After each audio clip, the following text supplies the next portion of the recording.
Yes, michezo, habari njema ni kwa mashabiki wa Simba Sports Club. Mara baada ya performance isiyoridhisha ya wachezaji wao kwenye mashindano ya Mapinduzi Cup wakiruhusu kupoteza mchezo dhidi ya Azam FC, wao ambao wanawaita wamegawa utamu kwa mara nyingine tena kwa Azam FC, huko Young Africans wakiwakimbia wao pale visiwani Zanzibar.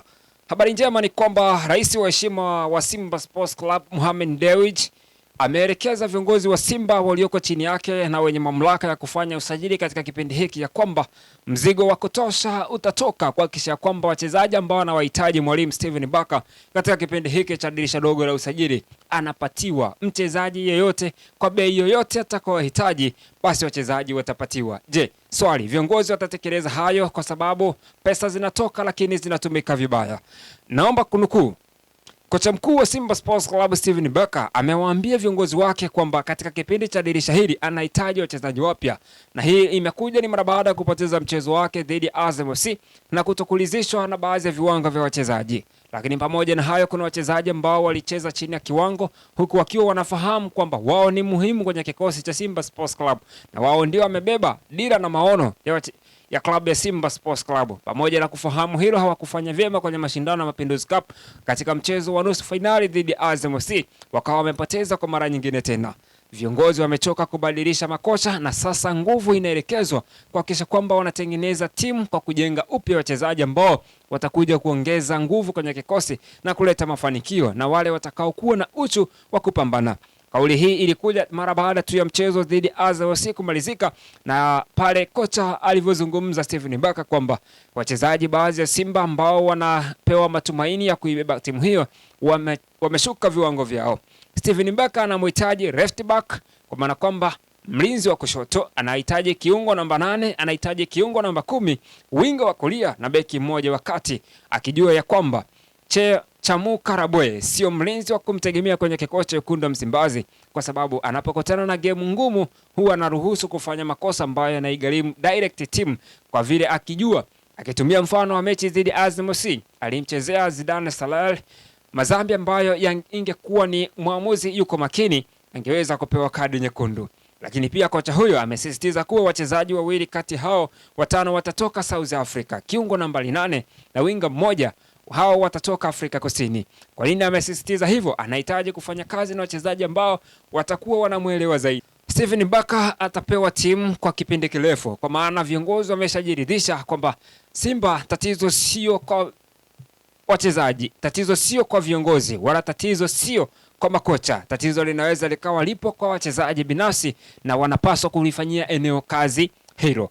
Ukichukua mfano, Chefondo Malone aliondoka Simba Sports Club kama mchezaji aliyeshindwa kuonyesha performance bora, lakini huko aliko amefikisha Kameruni hatua ya robo finali ya AFCON, akianza kwenye game ya kwanza mpaka game ya mwisho na performance ya hali ya juu. Ukiachana na Chefondo Malone, unamtazama Leonard Ateba Mbida ambaye ameondoka kwenye kikosi cha Wekundu wa Msimbazi kama mchezaji ambaye ameshindwa kudeliver kile ambacho kilifanya Simba wakasafiri mpaka Indomitable Lions pale Kameruni na kumleta kwenye kikosi cha Wekundu wa Msimbazi kwa amefeli. Lakini aliko sasa Uarabuni, last game yake ya mwisho wakati timu yake kushinda mabao goli 7, yeye amefunga magoli 2 kwenye magoli hayo 7.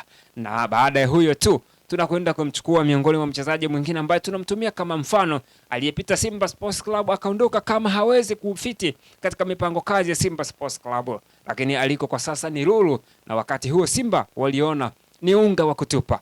Si mwingine ni Babakar Sal ambaye alihudumu kwenye kikosi cha Wekundu wa Msimbazi msimu mmoja tu. Simba wakaona inatosha kuachana naye, kiwango chake hakijaridhisha. Lakini kwa sasa kwenye kikosi cha JS Kabylie ya Algeria ni miongoni mwa wachezaji ambao panga pangua wanaanza na wamebeba maono ya klabu. Hawa ni mifano halisi ya kuonesha kwamba Simba Sports Club wanabeba wachezaji wanapotoka wakiwa na performance nzuri, wakifika ndani ya Simba Sports Club viwango vyao vinashuka. Mfano halisi ulioko ni kwa Elie Mpanzu Kibisawala ambaye ametoka Azivita Club, kila mtu akiwa anafahamu moto alionao Elie Mpanzu, lakini baada ya kujiunga na Simba Sports Club kiwango chake kimekuwa ni cha kupanda na kushuka. Amekuwa akiwika game to game, lakini kuna baadhi ya game anapotea kabisa Elie Mpanzu. Sasa viongozi nafika wakati wa kujiangalia na wao kuhakikisha kwamba wanatengeneza squad, wanajenga kikosi pasipo kuwaonea makocha kwa kuwafukuza kila wakati. Sasa lakini pia kuachana na hapo, mwalimu anahitaji kufanya maboresho kwenye kikosi ili aweze kushusha pressure kwa benchi la ufundi, kushusha pressure kwa mashabiki.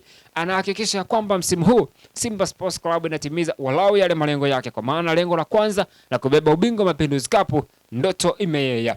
Malengo yaliyopo mezani kwake kwa sasa ni kuhakikisha Simba inavuka hatua ya makundi ya klabu bingwa barani Afrika. Wakati huo mnyama ameshacheza tayari mechi 2 akiwa hajaambulia alama yoyote hadi hivi sasa. Unatarajia Steven Barker ataweza kufanikiwa kufanya usajili mdogo wa kipindi hiki cha dirisha dogo la usajili kwa bei ambayo anaitaka yeye? Je, Mo Dewji ameahidi? Je, watafanikiwa kuvunja? Kwa sababu wachezaji ambao wanapatikana katika kipindi hiki ni wachezaji wa bei mbaya, kwa maana kwamba unakuta wana mikatabani ya kuinunua, na kuinunua inahitaji mpunga wa kutosha.